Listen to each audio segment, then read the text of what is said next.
لیکن سیدہ خدیجہ رضی اللہ تعالی عنہا نے اپنے مثالی شوہر کے اخلاق کا جو پرتو دنیا انسانیت کے سامنے پیش کیا، اس کا کیا جواب ہو سکتا ہے؟ اب خادم کی سنیے، انہی خدیجہ رضی اللہ تعالی عنہا نے حضرت زید کو خرید کر کے رحمت عالم صلی اللہ علیہ وسلم کی خدمت کے لیے وقف کیا۔ کچھ عرصہ کے بعد زید کے باپ کو پتہ چلا کہ میرا بیٹا مکہ کے ایک ہاشمی گھرانے میں خادم ہے۔ تلاش کرتا ہوا مکہ میں پہنچا، زید کو ملا کہ ایک ہاشمی گھرانے میں خادم ہے۔ تلاش کرتا ہوا مکہ میں پہنچا، زید کو ملا، دیر تک روتا رہا، کہنے لگا بیٹا جب سے تم چلے آئے ہو ہمارے گھر سے مسکراہٹیں بھی رخصت ہو گئیں۔ تمہاری ماں ہر وقت تمہاری انتظار میں دروازے کو دیکھتی اور روتی رہتی ہے کہ کب میرا لخت جگر آئے گا۔ تمہاری بہنیں بھی بے قرار ہیں، آؤ میں تمہیں لینے کے لیے آیا ہوں۔ زید کہتا ہے یہ باتیں بعد میں ہوں گی، آؤ پہلے میں تجھے اپنے آقا سے ملا دوں۔ باپ کی انگلی پکڑ کر رحمت عالم صلی اللہ علیہ وسلم کی بارگاہ میں لایا، بڑی تکریم سے، بڑے اعزاز سے اللہ کے محبوب نے اپنے خادم کے باپ کو خوش آمدید کہا۔ زید کا باپ کہتا ہے اللہ کے محبوب میں اپنے لختے جگر کو لینے کے لیے آیا ہوں، اس کے خریدنے پر جتنی رقم ادا کی گئی تھی میں اسے دگنی رقم دوں گا، مہربانی کیجئے۔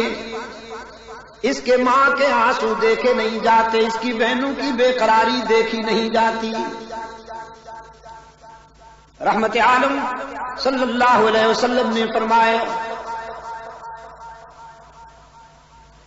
ہم کوئی معاوضہ نہیں لیں گے، ہم تو اپنے زید کو تحائف دے کر رخصت کریں گے، لے جا سکتے ہو تم، میں نہیں روکوں گا زید کو۔ کیوں روکوں؟ میں تو وصل کرنے آیا ہوں، فصل کرنے نہیں آیا، میں جوڑنے آیا ہوں، توڑنے نہیں آیا، میں تو ملانے آیا ہوں، جدا کرنے نہیں آیا۔ لے جاؤ زید کو، لیکن بس ایک شرط ہے کہ زید بھی جانے پہ راضی ہو، جبر نہ کیا جائے۔ باپ نے بیٹے کی طرف دیکھا، نگاہیں کہہ رہی تھی لخت جگر اب تو کوئی رکاوٹ باقی نہیں رہی، چلنا چاہیے۔ لیکن زید نے بھرپور انداز میں اپنے آقا کی طرف دیکھا اور پھر فیصلہ کرنے میں کوئی دیر نہ کی، کہنے لگا باپ سے میری والدہ کو سلام کہیے گا، میری بہنوں کو بھی سلام کہیے گا، سب کو چھوڑ سکتا ہوں لیکن رحمت عالم صلی اللہ علیہ وسلم کے دامن کو نہیں چھوڑ سکتا۔ یہاں تو مجھے وہ شفقت ملی ہے جو فدری ہاتھوں میں بھی نہیں ہو سکتی۔ عائشہ صدیقہ نے مجھے وہ پیار دیا ہے جو مامتا سے بھی میسر نہ آئے۔ سارے رشتے اس قرب پہ قربان کر دیں، سارے تعلقات اس رفاقت پہ قربان کر دیں۔ یہ خادم کی گواہی ہے دوستوں۔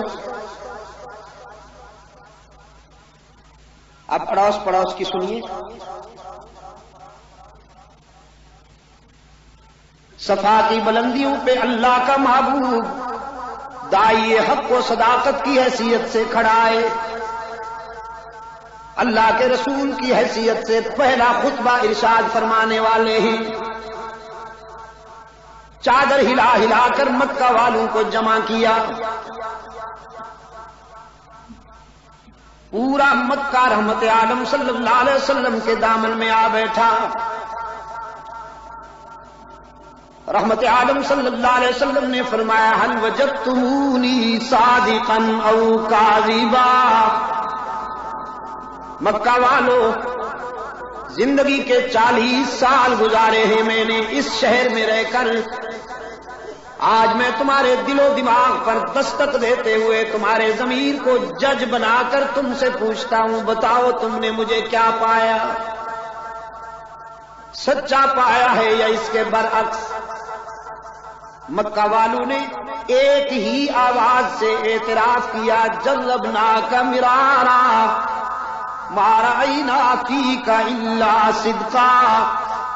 وہ عبداللہ کے یتیم، ہم نے کئی بار آپ کو آزمایا، جب بھی آزمایا سچا پایا. آپ تو صداقت کا نشان ہیں، آپ تو دیانت کا اعلان ہیں، آپ تو شرافت کا برہان ہیں. ہم تو جب صداقت و دیانت و امانت کو چلتا پھرتا دیکھنا چاہتے ہیں تو آپ کی طرف دیکھتے ہیں. آپ تو صادق اور امین کے خطاب سے یاد کیے جاتے ہیں. کراچی والوں، مکہ والوں نے مبالغہ کیا یا سچ کہا؟ سردی میں سکڑے ہوئے دوستوں، تمہارے یخ بستہ جواب پر میں کیسے انحصار کروں؟